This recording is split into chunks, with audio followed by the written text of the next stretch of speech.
The views and opinions expressed on this program do not reflect the company, owners, management, staff, clients, or partners.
It's Friday, the 22nd day of October, 2021. Welcome to the Daily Hour, brought to you by Medical Wellsborn Communications and Lindos. I'm Jamel Hartman, along with Michaela Ian, and Sherry is in his house. It is Friday. Liana Lambert will be with us in a bit to bring you the latest in her news break, brought to you by People's Pharmacy.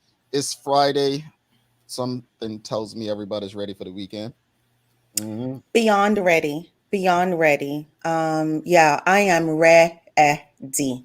Is there a word for that? Ready. Well, you just right. It is National Champagne Day. So, I mean, conveniently on a Friday, I have no excuse. I could have champagne in this. You would never know. I was about to say, what is in your cup this morning? What's in my cup stays in my cup. In my cup stays in my cup. I didn't know National Champagne Day was a thing, but since it is, I think it's only right that I go get a little bottle and pop something. Something. Let's go. You're gonna find a champagne zero. They have a champagne zero. They do. Yeah, they do. What, you want me to send you a bottle, Sherry? No. I could get juice at any corner store. No, there are actually proper non-alcoholic sparkling wines, like proper ones. It's not Roaches. It's not Roaches. No, there's proper ones. Yeah, it's proper. Like it's real champagne, just without the buzz after. But I know what I'm getting you for Christmas now, Sherry. Okay, no worries. I look forward to it. I like the alcoholic variety. Yeah, some folks like the real thing. Some folks like the real thing. Good morning, everyone, and thanks for making us part of your daily routine. A good one today as we close out the traditional work week. You don't want to miss today's conversation. The Daily Play is the Feud, so number one answers only, and it's about to be competitive. If you're lucky enough, because you're up against two, not one. If you're lucky enough to beat both of them, then you win a little something. But chances of that happening are a bit slim. So very. Sure. Dang. You heard her. Very. I am 3 for 3 this week. So she's been knocking them out. About to be 4 for 4. And I'm just here, to pull it up at the end. Pull it all together. Yeah. The glue, so it's like whatever you got.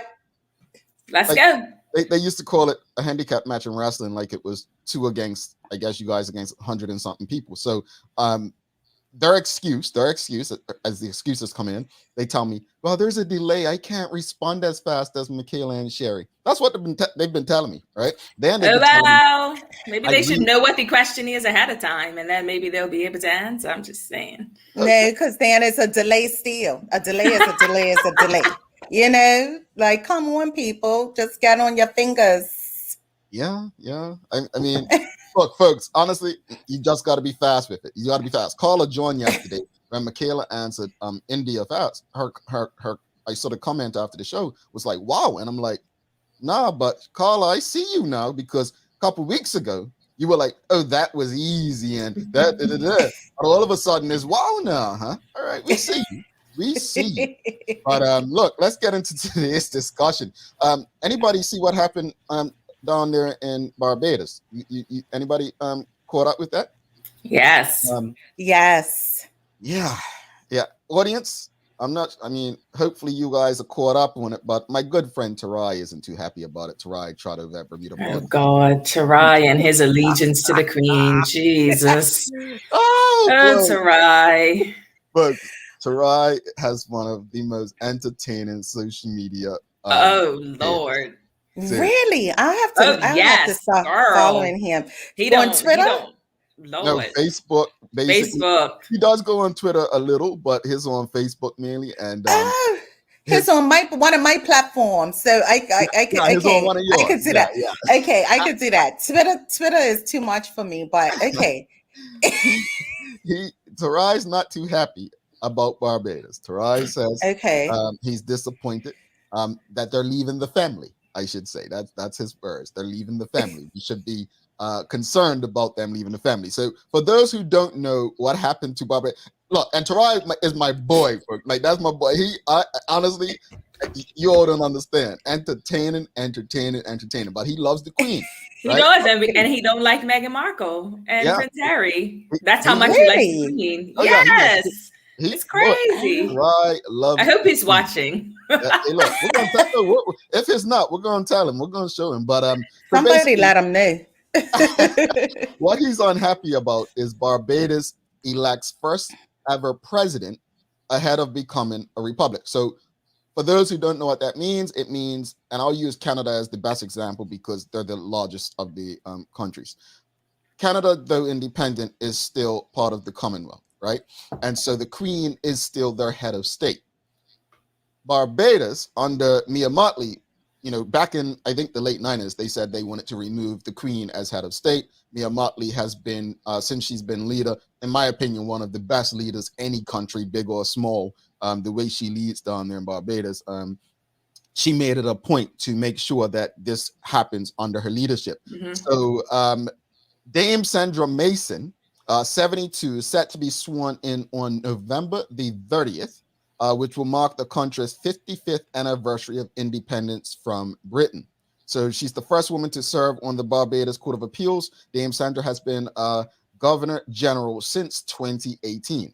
Now, again, interesting times, and props to Barbados and the people of Barbados. So the question today, because it's weird, and I think generational in Bermuda no longer, because I think you can get people of all ages, generations, and backgrounds that will have different opinions on this. You can get two 75-year-olds in Bermuda who have different opinions on independence versus non-independent, right?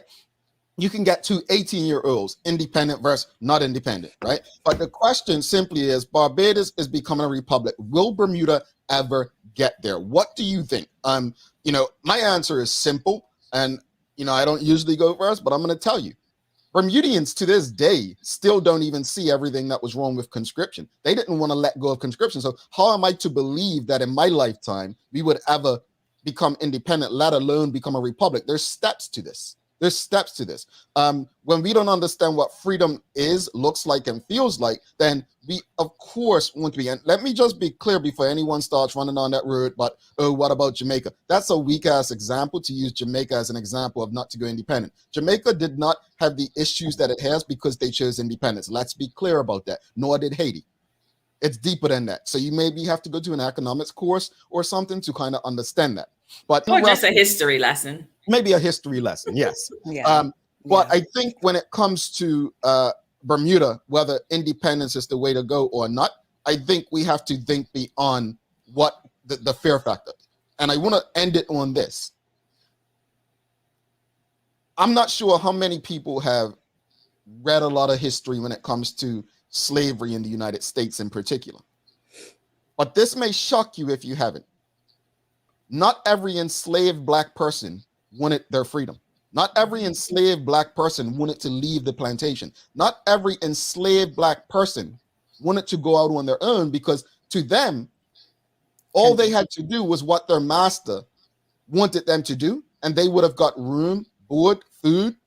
Once they had their freedom, they would have had to go out there and find their own way. So keep in mind, yes, I am comparing independence to that somewhat, because people continue to use the economic arguments of why we shouldn't go independent or become a republic, when there are some good examples of countries that have done so and pretty much in the same situation as Bermuda.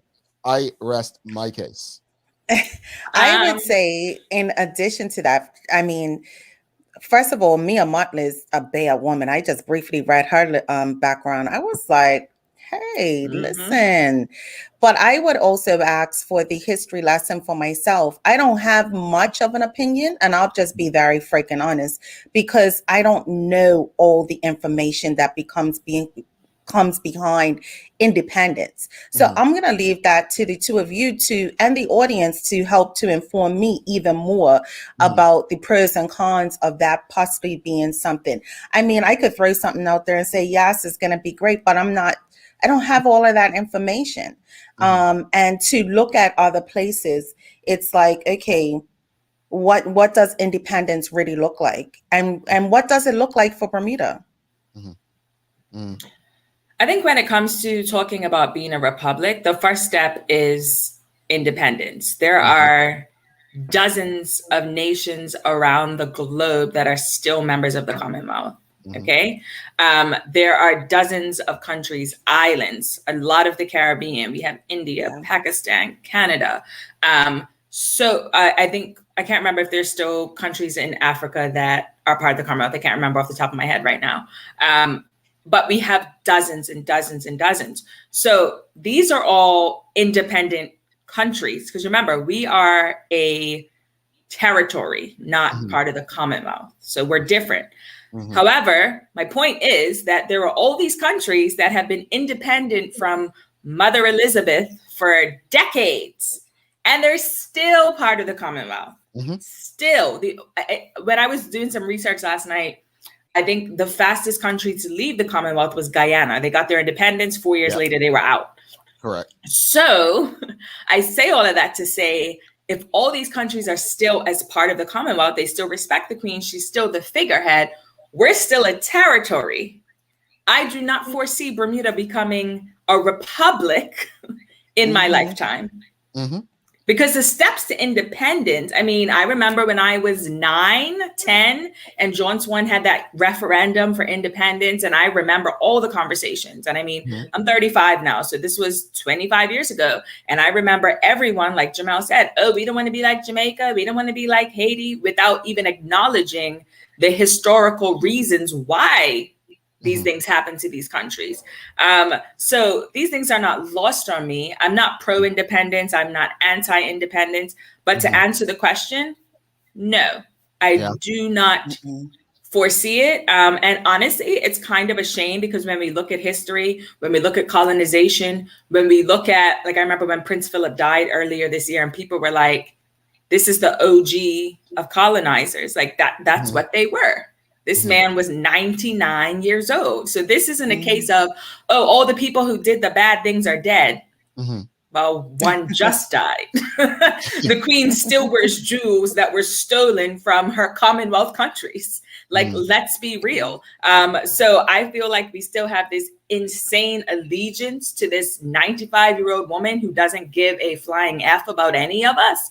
And I don't know why. I mean, I'm just being real. You tell no lie there. I mean, seriously. I mean, it's interesting. She doesn't. Let's be honest. She probably forgets that this island exists. Yeah. But, well, I mean, especially the brown and black people. She don't.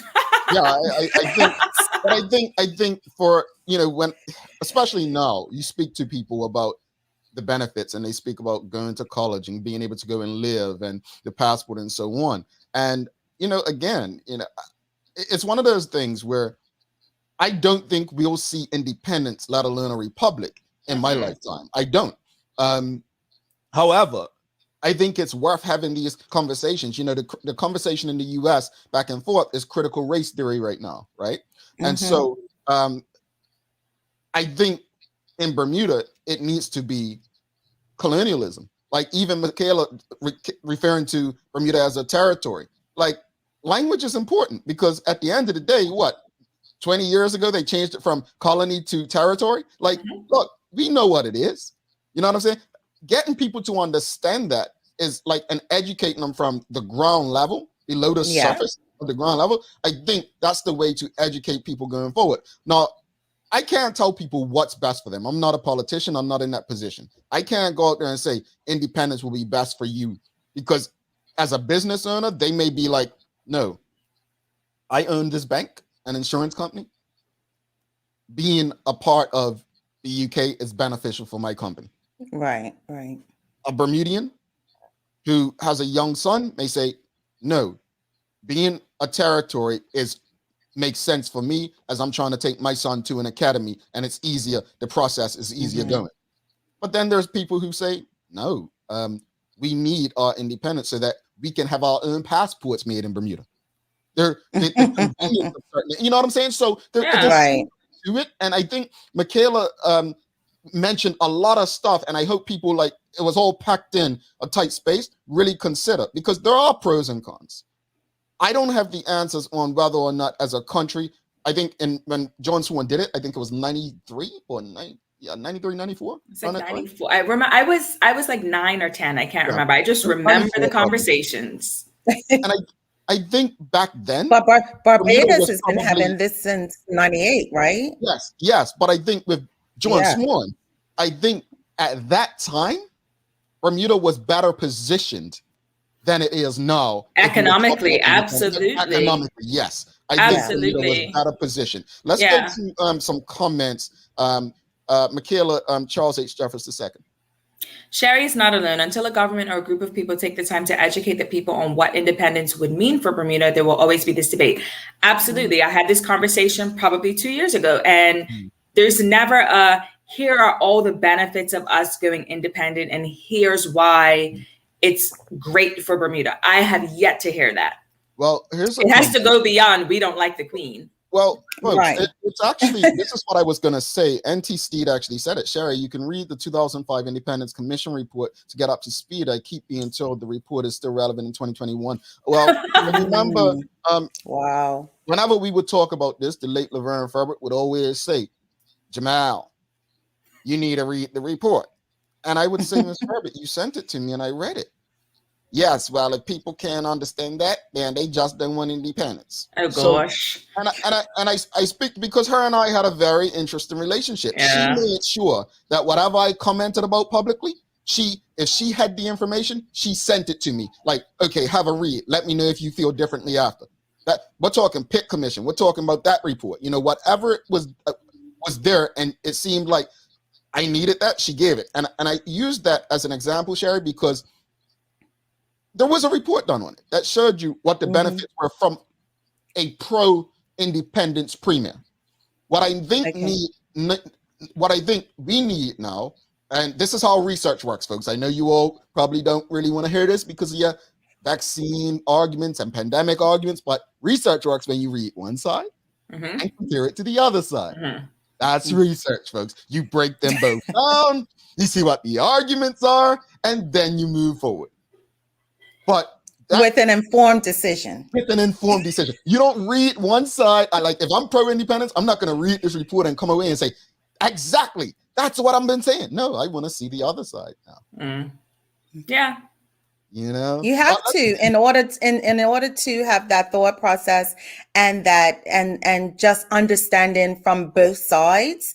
It's important to be able to see both parts. So I definitely need to do research, which wasn't one of my favorite subjects. Just gonna put it out there. If anyone wants to give me an audible on it, I'll be awesome. But I mean, how could a report from 2005 still be relevant 16 years later? But okay. And that's the point. That's what he was saying. That's what his No, I know. Yeah. That's crazy. I will say one report that's still relevant, and it happened in the 70s, the Pitt report. I mean, that thing's like almost it's pretty much a Bible that people be like, man, this was written back then. But no, I agree. Like, has the report been updated? Has it evolved with the times? Does it reflect where we are? We were in a different place economically in 2005 than we are now, right? Carla, John, Sherry. I think the case of independence needs to be made based on the benefits rather than the losses. Yeah, because we're always talking about, again, we use What this we'll country lose. as an example, what we'll lose. Sam Cat Play says, even if we don't like the Queen, liking the government to take us there, well, that's another story. Yeah, I don't trust this government, the current government, to take us anywhere near independence. That's just me being frank. If you look at, let's say, what they've handled the pandemic, I don't necessarily agree with how they've handled the pandemic. No, I don't have anything to compare it to because there hasn't been another pandemic during my lifetime. But from a personal perspective, I don't think they handled it best. And I've given the example over and over that I think they got it wrong with the safe key. That's I don't think they would make you don't think they handled it better towards the end, more so than the beginning? Is that two different? Okay. With the safe key, I think they got it Okay. wrong. I think that everyone should have had to test. And once they didn't ensure everyone had to test, then I think all hell broke loose. But no, I don't want to get off topic, but I just think that's an example of why they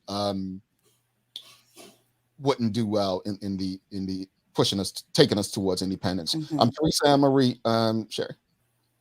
Bermuda should have gone independent long ago when it was economically thriving, but the current and foreseeable economic future doesn't look rosy without the added issues. And that's where I think we all agree. I think economically, when Sir John Swan was pushing us there, we were in a good space. Now, I'm not quite sure. No, and I mean, go ahead.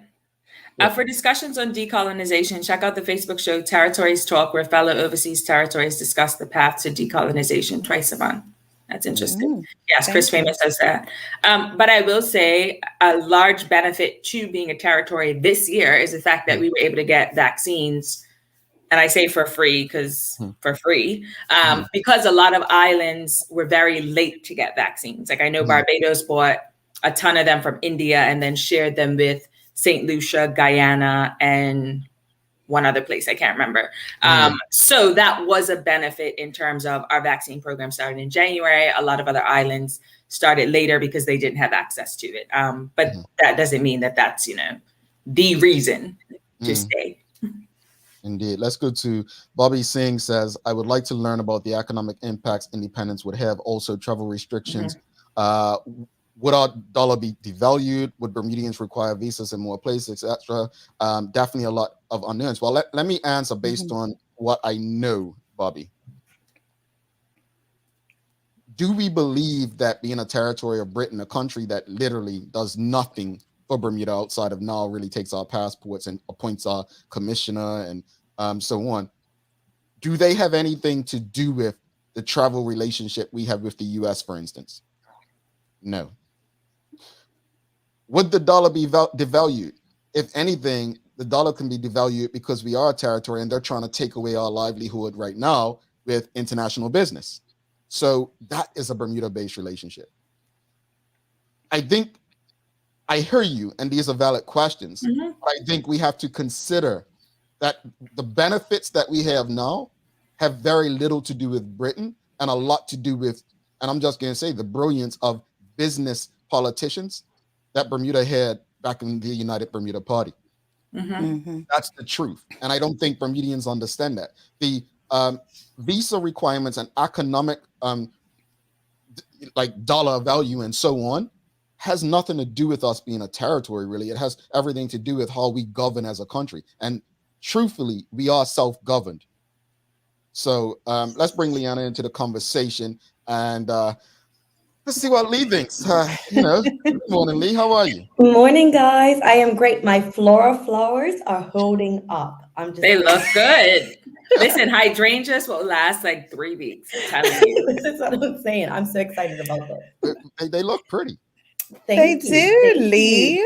I want some flowers. Water, tender love, and care. Listen, hydrangeas, low maintenance, long lasting flowers. Those are my favorites. It's working for you. It's working for you. Look, what, real quickly, put you on the spot. Yes or no? Do you think, not even the Republic question, do you think Bermuda will become independent in your lifetime? I don't know. I don't see it happening. What am I, 33 now? I don't see it happening anytime soon. Maybe as I, get older, but yeah, I don't know. I don't know. I can't even say yes or no, because the way the world's moving and everything, it could very well come like this, or it could still take its sweet time. Well, I'll let Liana go to the news on this, folks. And this is probably the starkest warning that Bermudians should hear as it relates to independence. Whether we want it or not, it may not be our choice. Keep that in mind. That's the scary part. That is the part that Bermudians really need to wake up on. Because Britain, if they have no use for you, that's it. Think about that. Liana, over to you.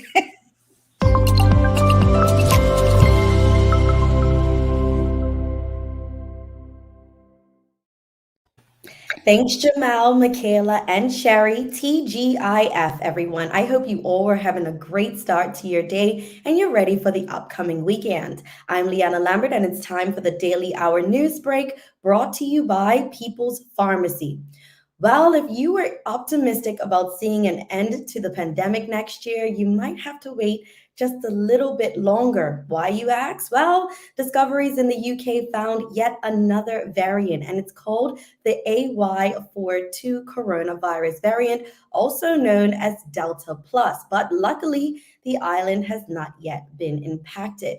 Health officials in Britain are closely monitoring the latest variant, which is said to be potentially more contagious strand of COVID-19, probably 10% more infectious. Now, the UK, however, has not declared the new mutation of the variant of concern at this stage, as it's been said to be rare outside the UK, and only a few cases had been detected in the US. In case you were wondering, there are now 56 offsprings of the Delta variant. It's an issue that has been heavily discussed, and this time Bermuda has a seat at the table to state its take on the matter. All the heavyweights are gearing up for the United Nations 2021 Climate Change Summit in Glasgow, Scotland, and the island is leading the delegation as the representative of the British Overseas Territories. Now, revealing the news at a press conference yesterday, Home Affairs Minister Walter Rabban said he and Premier David Burt will be in the room to show how we're tackling climate change in each of the 14 territories and how we're protecting marine and terrestrial environments. And third time's a charm. Well, that's the hope for the island's football community, as the Bermuda Football Association announced it will be resuming its season, with the first game kicking off next weekend. The Premier Division fixture will see city rivals Dandy Town and Devonshire Cougars go head-to-head at Goose Gosling Field for a 9 p.m. match. Now, this will be the very first game on island since December 6th last year, after a second wave of the pandemic brought all fixtures and trainings to a complete halt. Taking a look at today's weather, we have a high near 80 and low near 74 degrees. Today we'll see high clouds, yet it will remain dry. Rainy periods with increasing southerly wind will develop later tonight into much of Saturday. Now, high pressure exists to the east, while low pressure to the north merges with a cold front approaching from the west. A gradual improvement is expected towards the latter part of the weekend and into Monday. That's all for our Daily Hour News Break, brought to you by People's Pharmacy. But before we leave you, here's a little helpful tip from your favorite community pharmacist. Now, sleep is a vital, underappreciated factor in a person's health. Focusing on sleep hygiene and the use of natural sleep aids can help improve the quality and quantity of sleep. Discuss your sleep concerns with your trusted People's Pharmacist and learn more about melatonin and CBD. Now let's head back to Jamal, Michaela, and Sherry in the studio for today's Daily Focus. All right, Lee, thanks so much for that. Why is Sherry shaking her head? I'm saying, listen, Lee, that melatonin, oh my gosh, yes. Everybody talks about it. I'm like, I need to try it. Yeah, I love it. I sleep pretty good. However, I'm a light sleeper. So, you know, the sound of anything, I will shift and move. But I do sleep pretty well. So, but I love melatonin. Melatonin is, yeah. Is it so like it knocks you THC out? in it or something? Well, no. So melatonin, of course, is a natural, what you already produce naturally. And so it gives you enough that you have like a solid, like maybe 4 or 5 hours sleep, like a very deep sleep. It doesn't, like that Tylenol PMM doesn't make you feel druggy, or when you wake up, you feel refreshed, you feel awesome. This right here is CBD oil. Ooh. So I switch it up. Let me go talk to Tamara. Yeah, I was about to say, let me head over to People's Let me Pharmacy. go People's today. I'm going to town. Let me go People's. Yes. Gotta hook me up.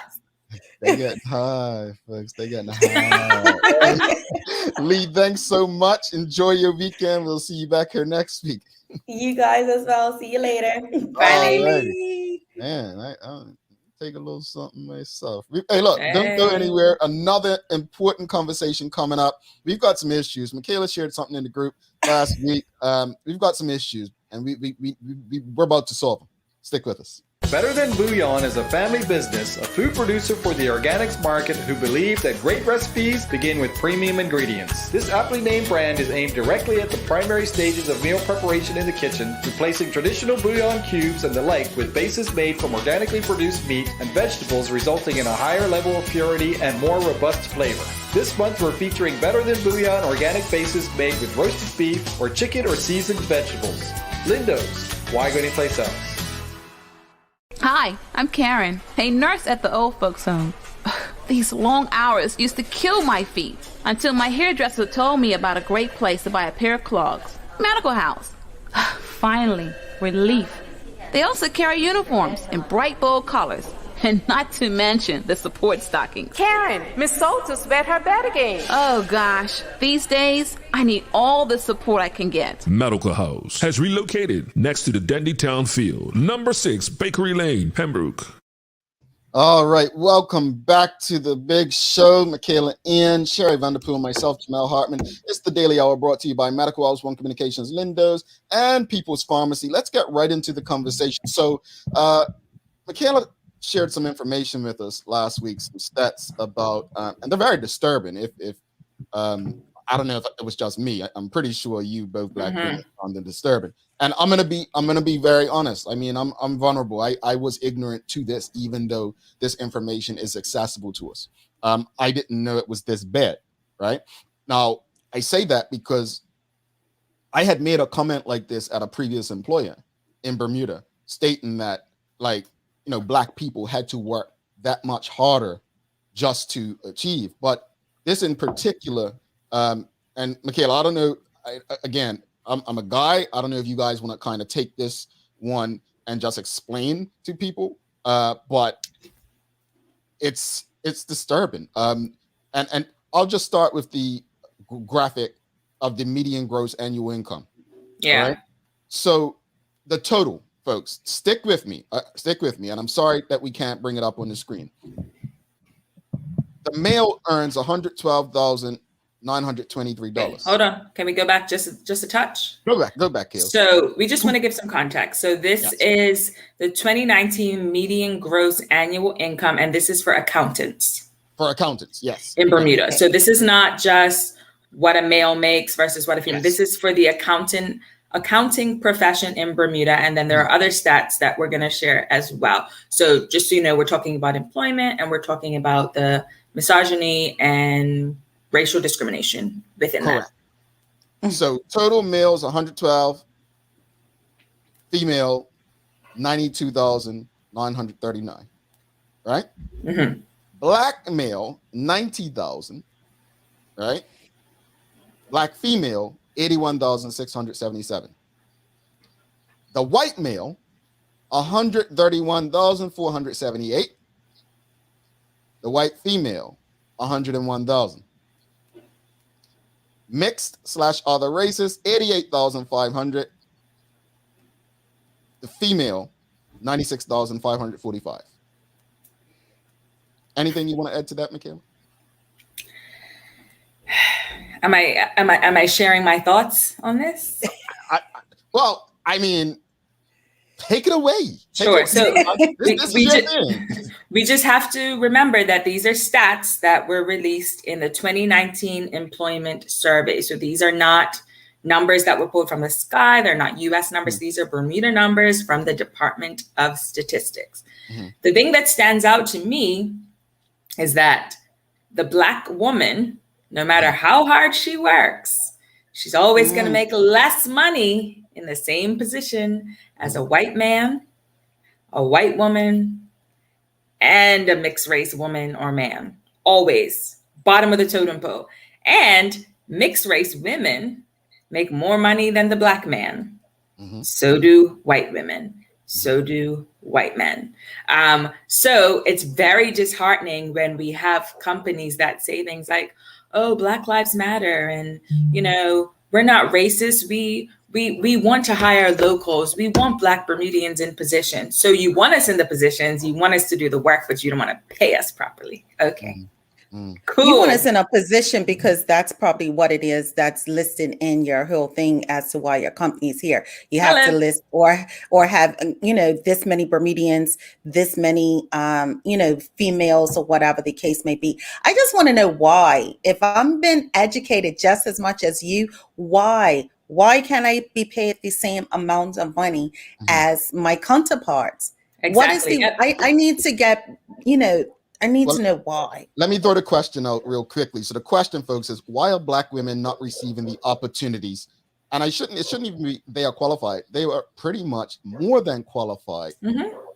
Like and Chaos, do you want to break down because and thank you to Deshae Keynes because I believe she's doing a lot of diversity and presenting this kind of information in the international and corporate business space. But Chaos, if you don't mind, I'd love you to break down like the degree holders and all that, because that right there. Yeah. You know, so this is a survey that was done, a 2019 survey done in ABIC. And there was a presentation, I want to say last week. There's a new diversity and inclusion group created by 4 Black people who work in reinsurance. Deshae Keynes is one of them, Jasmine De Silva, my friend. And there's 2 other people, can't remember their names, don't want to mess it up. And in that presentation, they shared some very disturbing statistics. So this was from the reinsurance industry. So the talent pool was percentage of degree holders. So out of these percentages, out of this group, 34% had degrees, Black females had degrees, 20% white females had degrees, 17.7% Black males had degrees, and 17% of white males had degrees. So when we look at non-management / tech, 39.4% of that group were Black females, 28.3% were white females, 9.9% Black females, and 16.7% white males. Now we look at middle management, and let's remember that 34.0% of Black women who had degrees. Middle management, Black females, 17.1%. White females, 28.6%. Black males, 12.7%. White males, 28.3%. Now this is where it gets crazy. Senior management, Black females, the largest educated people in the group, 12.1%. White females, 22.7%. Black males, 11.6%. White males, 46.5%. Now it's going to get even crazier. All right, executive management. Remember that statistic of the Black women, 34% who had degrees. Executive management and reinsurance, Black women, 3.3%. White women, 22%. Black men, 5.5%. And wait for it. White men, 62.6%. And they were the least educated of the bunch. At 17%. Right? Drop a mic. Now, the thing is, Michaela, when I saw the chart, right, I kind of just skimmed over it at first. And then when I really looked at it, and I was like, the red column is the degree holder. And then I kept scrolling. I was like, is this saying that Black women are more educated and then all of these positions, they're not? I'm like, what? So Yeah, it is very disheartening. It is very, for a person that holds 2 degrees, who has years of experience and all of those kind of things, which is, it's just so interesting. And ironically, probably the most female, and we're not talking about reinsurance, I'm talking about social services. Black women would be in a higher management in that than it would be in the economics or the finance, the reinsurance. That's an interesting statistic too. Why would we be in higher management of social services, social work? Well, that's and probably everything because else? more Black women go into that field, probably. Or they're going into that field because they know that they're valued in that field. I don't think they feel that they're valued in the reinsurance industry. Well, I guess the other side of Cher's question then, are white men not going in that field because they don't feel valued? We don't care about white men feeling valued. But I'm saying, to make her point, her question is no less valid because of what you said. I guess the point that I think Cher is making is not about why Black women advance in that field, but why is it that Black women, it's not about them going in there. Why aren't white men taking the jobs in this field? That's right. where she's going with it. And right. Why are we in the hands-on, we're fixing everything. Coins, and honey. All of that. Coins. Yeah.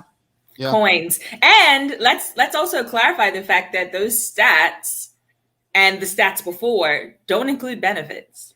We're not talking about housing allowances. We're not talking about, I'm gonna just say this, there are some people who have their tuitions paid by their companies. Kids' tuitions. There are people who get memberships to Tucker's Point, Mid-Ocean Club, Coral Beach, etc. So we're not talking about benefits. We're talking about salaries. Indeed.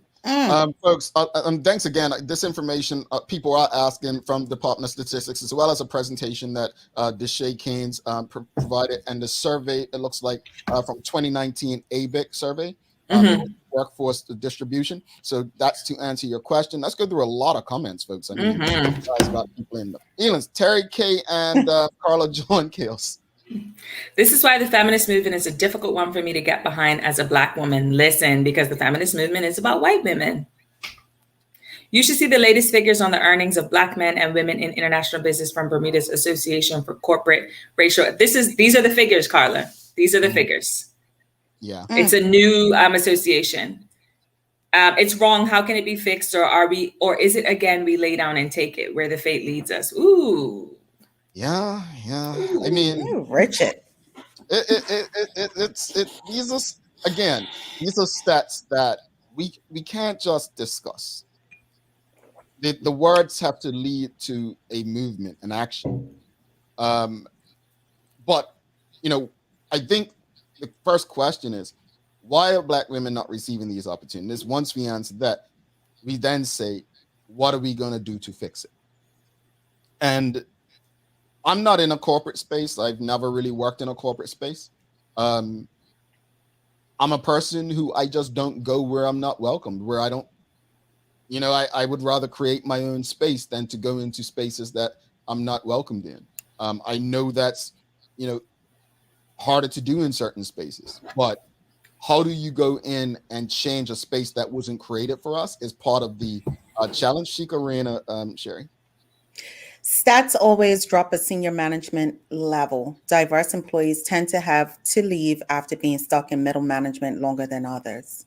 Well, this goes back. I remember the Bermuda Tourism Authority when Bill Henberry was CEO, and they used to release these press releases, always claiming that they were 90% Bermudian or 97, whatever, and this and that have Bermuda staff. And we're not living in the early 2000s, 90s, or 80s anymore. You can't tell us these things without us doing what Michaela just did and realizing you can have majority Black staff. You can have majority Black women in middle management positions. But what does your senior level management look like?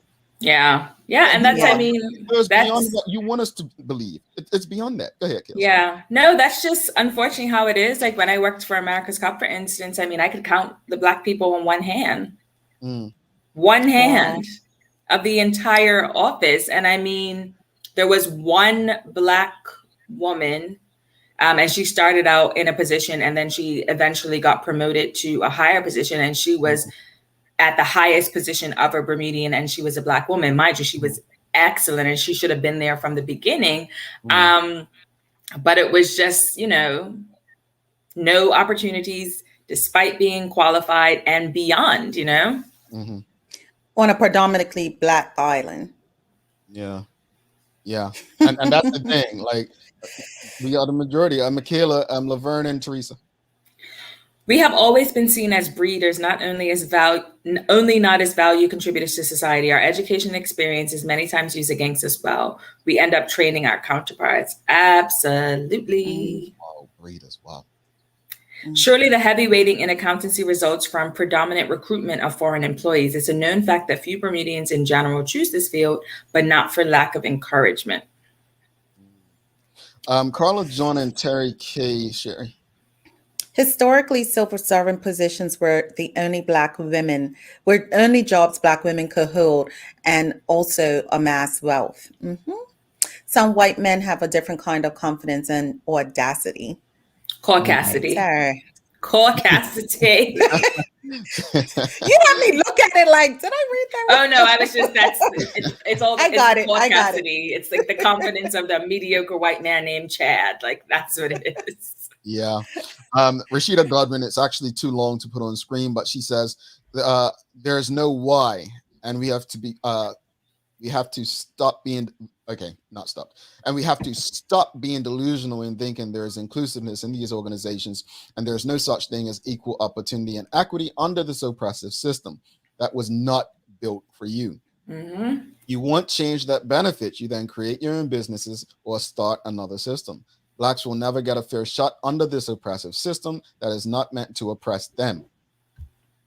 That is meant to oppress them. Sorry, Rashida. Racism is embedded in the entire structure of Bermuda, and it ends there, Rashida. So just break up your comments so that we can read it all, because it's not all. Yeah. I mean, I think it's all fine and dandy, and I'm not knocking people for working in diversity and inclusion. I'm not knocking any Black person who feels like they need to be the voice of change. I just don't see the point. Because I feel like at the end of the day, it's usually performative, because the organization, if they actually cared about these things, it would have existed all this time. These things, let's be real. Within the last, 16, 18 months, diversity and inclusion has been like everybody wants to be diverse. Everyone wants to be inclusive. And it's all because of the whole Black Lives Matter movement. So before that, you didn't care. All of a sudden, we must care because we have to be good corporate citizens. So it's all fine and dandy to try to create these organizations or associations to try to, help people be more diverse. But at the end of the day, like Rashida said, it was never built for you. It was never built for you. Stop trying to have a seat at the table. Make your own table. Yeah, sure. And it's just like, just have the company start out from the beginning, of course, and just pay people what it is that they're worth. If a Black woman is educated, then pay her for what she's worth. And the funny thing about it all, most people find out, what each other pays once a happy hour kicks in and everybody's loose with their tongue, and you're like, what? Listen, What? I saw something about that the other day. It was a tweet. I can't remember where I saw it, probably on Instagram. And it was an Asian American woman. I can't remember what her exact background is. But she got offered a job in tech, and she asked for $90,000. They gave her $110,000. She was so happy. And then she found out her male counterparts doing the exact same job were all paid $125,000 plus. And she was horrified. Well, I want to go back to Michaela's comment regarding Rashida. I think, as I stated earlier, when a system and an industry isn't created for you, then going in there and trying to change it will probably kill you faster than it'll benefit you. Stress that comes with it, and so on. Again, I don't enter spaces in which I'm not welcome, and that's not saying, I'm giving up or quitting. It just means that I would rather go in space where I'm welcome and build in that space. Maybe it costs more to build your own reinsurance company. It's more money. You're going to make more money working in that, even though you're undervalued, than to go create your own, which will benefit generations after you. I don't know, but you know, I've always had questions about diversity and inclusion. We've had Carla John on, who is, of an HR background, who's been on more than once to discuss it. My challenges with it is, if you go on LinkedIn, every time there's a new hire in a diversity and inclusion position, it's a Black woman or a Black male or a woman, right? It's like, can Black people and women not do other jobs outside of D&I? Exactly. Right? Like, stop. It's like the token hire. Exactly. Like, it's the chief diversity officer. Why not chief marketing officer or chief executive officer? Like, exactly. I feel like these positions have been created to make people happy and make people, it's about feelings and social service. Yeah. Again. Yeah. It's to me, it's not rewarding. It's actually insulting. Yeah. I think that if a company is doing right by the community, its employees, then guess what? You don't need a focus on diversity and inclusion. Well, you don't need to have a diversity and inclusion expert. Well, you only need those things when you have issues. Yep. Think about it. Yep. Michelle and Angeline, Michaela. We are asking for seats at a table. How will things be fair when we are asking for seats at someone else's table? Build your own table. Yeah. Angeline, off topic a bit, but what is the reach back and come up with me like once the few Blacks who work? Off topic a bit, but what is the reach back and come up with me like once the few Blacks who work in these higher positions role? Oh, like, I'm Tyler Perry. I made it. Let me reach back. And yeah. I mean, I get that. I get that. But I mean, people are going to want to rock with you and roll with you up there. They have to want to. You can't reach back for people who ain't ready to move. But I mean, are you even? So let's go through comments. We got a lot more to go through. Let's go through Michaela, Renee, and Sheikah. It's proof that slave mentality continues to carry over in the 21st century, and generational wealth is held by the overseer. Sometimes lack of awareness about opportunities and what you should be earning plays a big role. They know they're getting a highly educated employee on the cheap, and they're not incented to change that. Yeah, that's Terry K and Kiara for you, Sherry. There is an intersectionality between our political structure, employment opportunities, and wealth generation. Agreed. If more of us felt comfortable sharing our salaries and benefits, even if just with a trusted colleague, which have been tabooed and meant not to share, I think we can start to understand the injustice without having to wait for stats. I took it upon myself to ask friends and go to employment agencies to learn salary ranges in my specific field to see where I fell in the spectrum, then presented facts to my employer and asked for a pay raise. The worst is that they can say is no. That's brave of you to do that. It is brave, but if they say no, they got fed. I agree, but if you're brave enough to go and ask for a pay raise and they say no, you got to be brave enough to leave because you're not being paid your worth. Yeah, hey, I'll say this much, folks. At the end of the day, and I did this recently. In the United States, obviously Bermuda doesn't have the same issues because you're just too small as an island, and the opportunities just are not there. But currently in the United States, it's really about employee power. Employees, you can look at the John Deere situation, Hollywood strike last week. There are other companies. Employees are taking it upon themselves to understand that they deserve more, and they're taking more. If you don't give us more, we're going. Exactly. Right? It's a position that I always thought would come. The idea that off of one person's head, you're going to make $1 million off a person's head that's you're paying $100,000 no longer works with people. It no longer works with people. So people understand, no, this company is making billions, and here I am struggling to, the cost of living around me is rising. I can't afford to live. So what companies have got to understand is people have now figured out that profit margin. Right? Within that profit margin, you need to reinvest it back in me. You need to reinvest it back in us.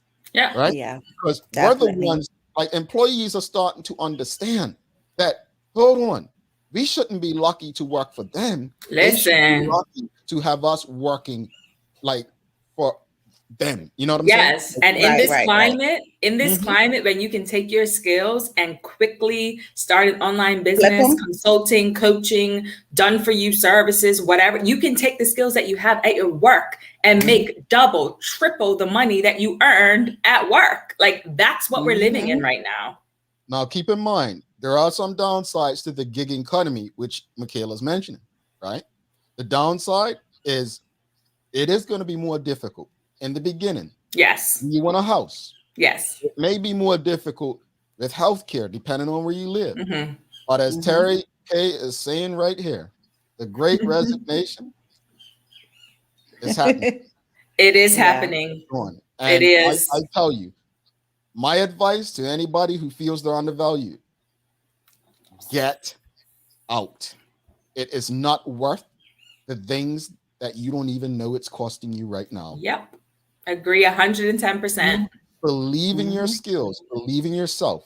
It will all work out. We're going to take a break. We're going to be back. We're going to trip up the latest, folks. We're going to do a giveaway too. If you appreciated today's conversation, give us a thumbs up, a love, a like. Make sure you share these important conversations as well. I'm about to knock these two out with these questions. Nabi.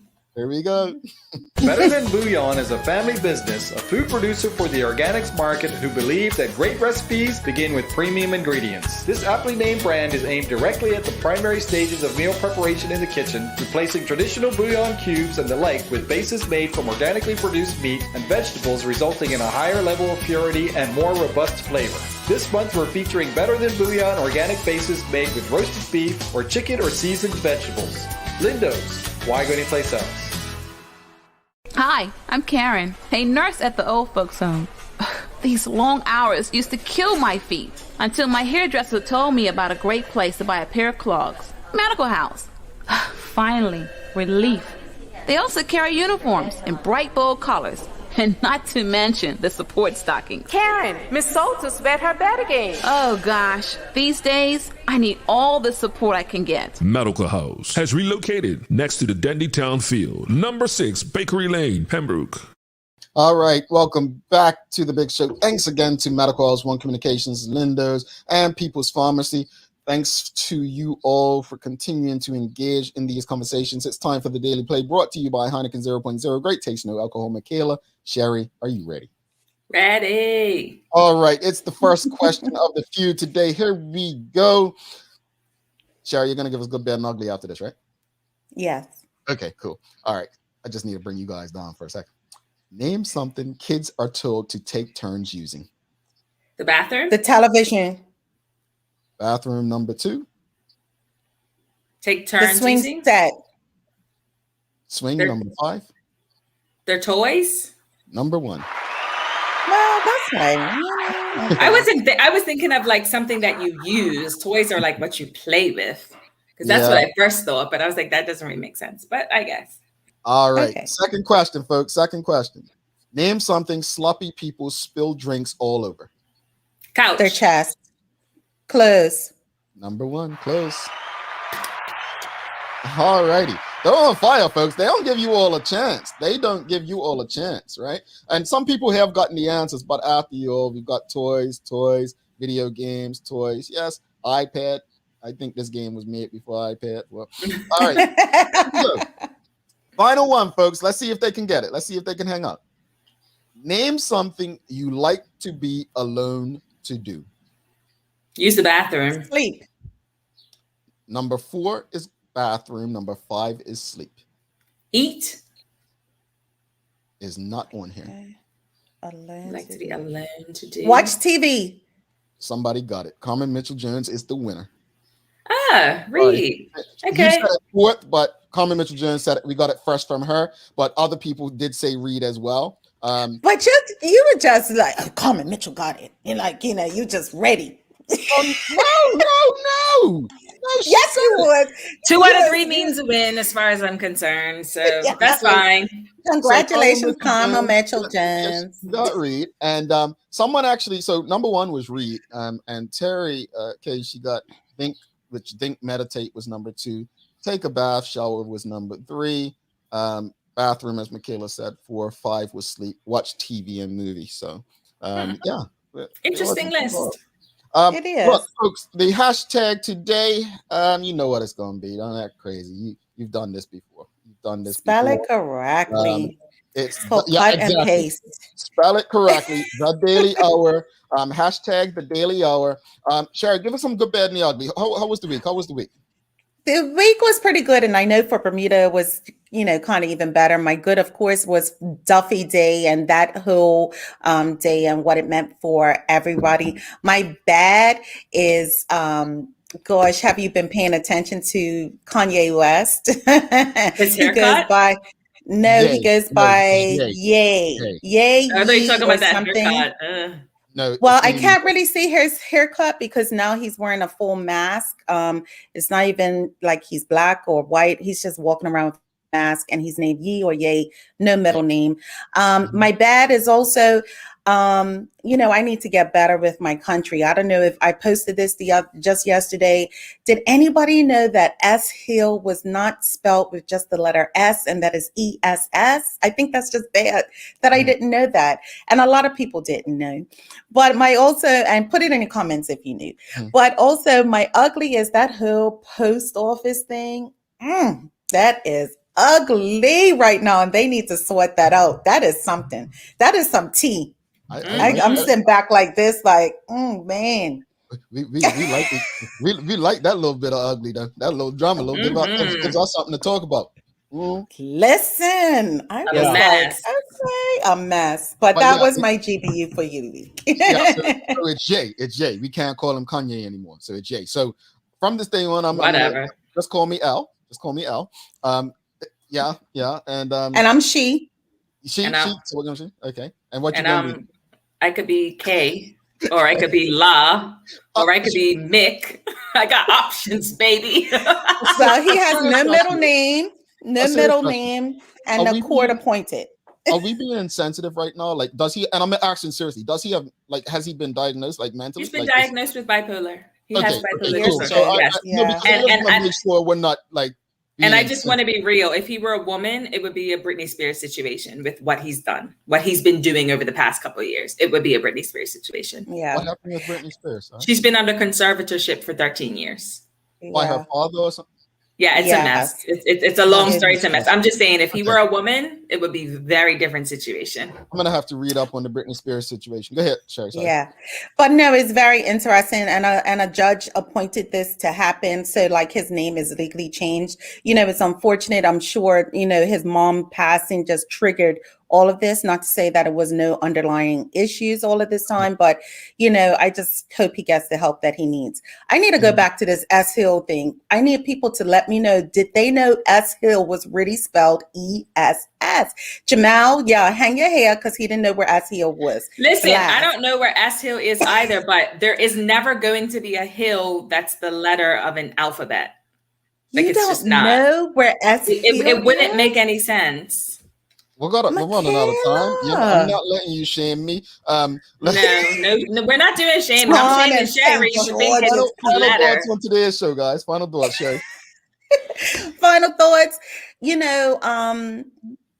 Independence, go ahead and find your research so you can make an informed decision about that.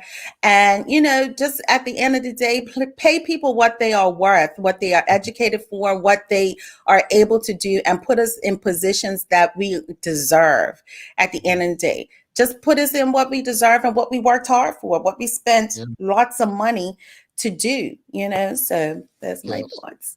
I just applaud Barbados for having, being brave enough to do something like this. It's really cool. I don't think we'll see it anytime soon. Like I said earlier, regarding Black women not being paid, even though they're qualified, I'm team build your own table. I am not interested in a seat at anybody's table who doesn't want me. I'm interested in building my own table, which I'm doing, and making my own coin based on the value that I provide. And I would encourage all of you to explore doing the same.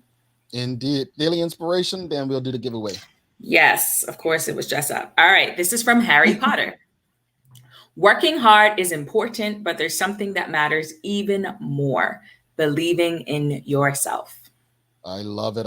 Let's do that giveaway. Let's hit it, folks. See who's in the winning today. Let's go. Who's got it?